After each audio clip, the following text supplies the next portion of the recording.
So Toys R Us, a lot of people might have realized over the last few months, has quietly been closing a lot of its stores. And what we uncovered in the last few days is that the company seems to be going through a lot of financial difficulty. So over the last year or so, a lot of its landlords have been filing lawsuits against the company for unpaid rent. And now we've also learned that a lot of the suppliers have also not been paid for some of the merchandise they provided the company. So they're also going after Toys R Us. On the real estate side, there's a lot of different mall owners. There's a subsidiary of RioCan Real Estate Investment Trust, which is a huge real estate player. On the toy supplier side, there are some big brands. There's Spin Master, which is behind Gabby's Dollhouse, Kinetic Sand, the Miss Rachel toys. They have a lot of big brands.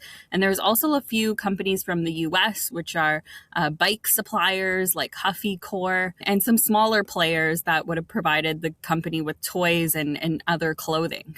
We reached out to Toys R Us about this. They didn't provide us with any comment. And in a lot of the cases, they actually haven't filed a statement of defense yet. But we do know that in some of the cases, they're saying that either their leases were terminated unfairly and they shouldn't have to pay the unpaid rent. And in the case of suppliers, they're also saying that in a lot of these cases, the amounts that they're owed are being exaggerated. They don't owe this quantity of money that they're being asked for all the merchandise that they were receiving and allegedly weren't paying for. We don't know why they've been closing stores. We don't know why they haven't been paying bills, allegedly. It speaks to sort of a pattern of maybe there's been some financial trouble. Maybe sales haven't been as strong. So it's possible we'll continue to see these kinds of lawsuits and closures happen. It's also possible that we'll see the company try to restructure in some way, but we haven't really had any indication from them. They've tried a lot of things in recent years. They've added HMV departments to stores because that's another brand they own.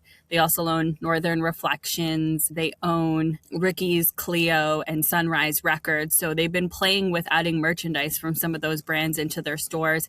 And we might see them continue with that strategy. We might see those brands also have some of the same struggles as the Toys R Us brand. So I think there'll be lots to watch out for.